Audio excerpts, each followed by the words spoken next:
Lidhja Demokratike e Kosovës është subjekti vetëm politik që ja doli të rritet në këto zgjedhje, por edhe ajo rritje nuk bëri që të kaloj as në vendin e dytë as në të parin, ka mbetur në vendin e tretë, por ka shtuar 3 deputet në kuvendin e Kosovës. 4 i ka humbur lëvizja vetëvendosje dhe kanë dalë pra PDK-ja njësoj, një ka shtuar Aleanca për Radhëmërinë e Kosovës. Analizuar këto rezultate, sërish nuk ka ndonjë ndryshim tepër të madh që do të ndryshonte edhe situatën për ndërtimin e institucioneve të vendit, derisa ka pasur zëra tashmë, siç ka thënë zoti Ardianxhini në këtë studio që ka thënë që opozita duhet synoj të krijojë institucionet, spaku qeverinë pas rezultateve që erdhen nga diaspora, megjithatë lëvizja vetëvendosje ka fituar 5 mandate më tepër krahasuar me si dolën rezultatet brenda vendit, se si e LDK-ja ndërtimin e institucioneve, a ka hapësirë për bashkëpunim edhe për qeverisje, si do të zgjedhet presidenti, a duhet ketë një rend të gjërave ku spari duhet merret vesh edhe për presidentin, pastaj për institucionet e tjera. Për gjitha këto son të flasim me nënkryetarin e LDK-s, zotin Lutfi Aziri. Mirësehet në Rubikon. Mirësehet gjeta, faleminderit. Dhe son të Rubikon edhe Qëndresa Bellagoshi, mirësehet dhe Raman Pasarizi. Mirësehet. Mirë, Raman. Pra, zoti Aziri, jo bët atë dhe quajtët bashkimi madh, zonja Vjosa Osmani ishte bartëse e listës, nga pozita presidentes kaloi në listën e LDK-s. Kjo përkthye, ende s'kemi certifikim të rezultateve, por tash për tash në 135.563 vota ose 16.69%, 18 ulëse në kuvendin e Kosovës. A jeni të kënaqur me këtë rezultat? Faleminderit shumë, për atë sa na kanë dhënë besim politik edhe mbështetje politike, na jemi falënderues. Natyrisht përderisa po vazhdojmë me bë përpjekje, me u bashku sa më shumë, me ndërtu një qëllim të përbashkët, e ky qëllim është me ndryshu Kosovën.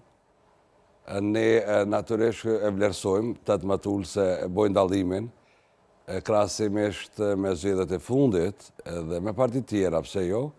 Por, derisa nuk dalët si partije, por rikthimi nuk quhet për mu. Nuk quhet rikthim.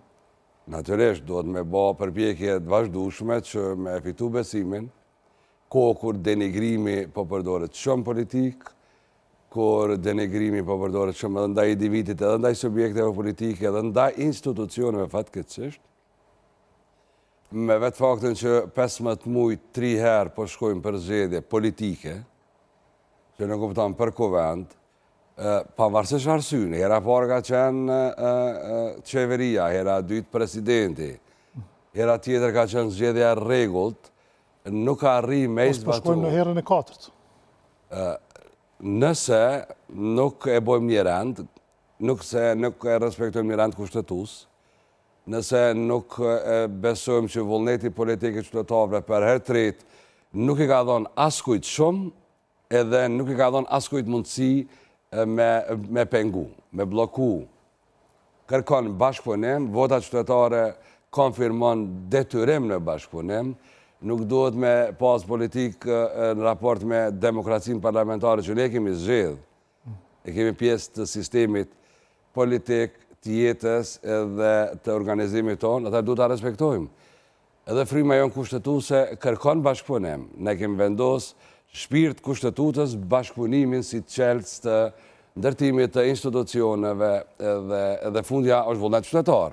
Kur njerëz votojnë, është ky dikush u dal partia e parë, urime i kohë, për hajër i kohë ka punë, dikush u dal i dytë, dikush i treti, por ky rend është ai i cili kërkon mandej zgjidhje politike, jo me na zgjedh problemet përmes zgjedhjeve, as përmes gjykatës kushtetuese më.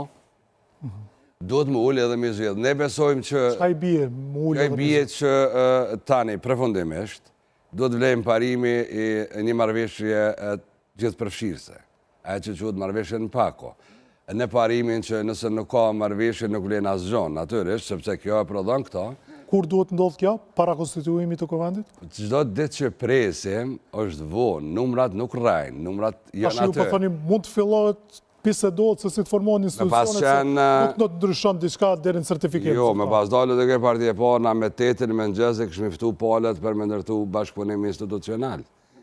S'ki qka pret, sepse është plus minus numri ulseve nuk ka përcakton determinon asgjë. Nuk jep shumicën askujt. Jo, shumic kapitale, shumic të madhe, nuk është dhënë në çdo situatë. Kjo është parimi i parë. Parimi i dytë, ne besojmë që pas një marrëveshje dhe për një marrëveshje të tillë duhet po ashtu të ketë një marrëveshje parimore për procese politike. Kosova e ka një listë të gjatë problemeve të mbyllura. Raport me BE-n, raport me Shëban, raport me rajonin, edhe në raport mbrenshëm, politikanë mbrenshme. Nuk janë proceset leta, është konfirmu që një njeri edhe një parti nuk mund të zgjedh, as një njeri edhe një parti me partner të vegjël nuk mund të zgjedh.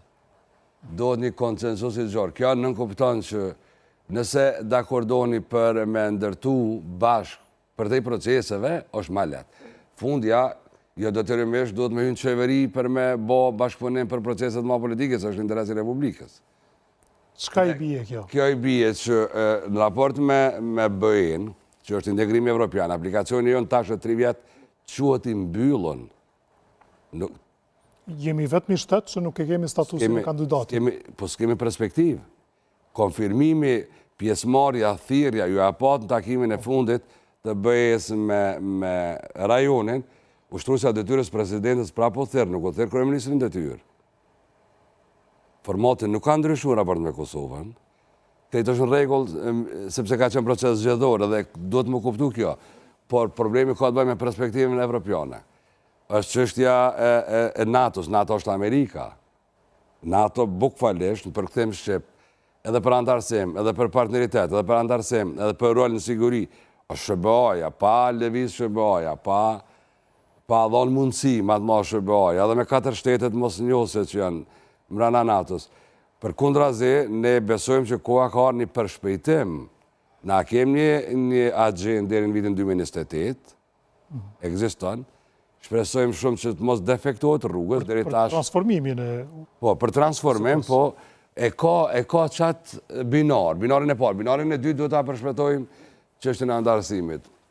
Çështja e raporteve me SBA-n, dialogu strategjik, edhe interesa tjera që përfshin edhe me energjin, edhe me çështje të rajonale për cilët ne duhet ndërtojmë konsenzus sa ma gjorë, ta definojmë këtë çështje. Që ta kuptojmë, ju po thoni që edhe parimet, para se postet, janë shumë të rëndësishme dhe duhet folur për to fillimisht, pastaj edhe për postet? Sigurisht. E para, një marrëveshje parimore gjithë përfshirëse në parimin gjithashtë. E dyta ka të bëjë me proceset, agenda. Çka? Këtë e fundit është çështja ndarjes së përgjegjësive. Kush qysh, si, çka mund peshon, çka mund bardh më shumë, cilat përgjegjësi mund shtyhen më shpejt, çka kërkon, çfarë lloj mekanizmi kërkon, është çështja e fundit. Mandej duhet kjo është ndarja përgjegjësive. Mund të adaptohet sipas proceset edhe emni. Ne besojmë se çështja e presidentit ka rëndësi sepse është përfaqësuesi më i lartë, është garantuesi i funksionimit të institucioneve, është korrektori proceseve, nuk ndërhy, nuk do duhet me ndërhy, po ka rol në politikën e jashtme, ka rol në siguri, edhe krejta aktet i ka me mirë besim, ju edhe një presidenti i Republikës shumicën e vendimeve, dekreteve që i sjell i ka në mirë besim, se organet e tjera të panvaruna, të përfshi edhe ekzekutivin si shtylla pushtetit e bandarin. Tani, te kjo treta është kush qështë bjenë mandej ndarja përgjithësive, kush mundet me shty ma shumë. Te ne nuk ka më rëndësi këtë çështje, për ne nuk ka më rëndësi kjo emri përveçshëm duhet më përputh. Nuk ka më ndërtu proces për emër, po për nuk proces për emër përveçshëm, po për interes politik, publik. Kjo është ajo në cilën ne shohim zgjidhjen edhe mënyrën e bashkëpunimit me palët. Jo vetëm se jeni nënkryetar i LDK-s,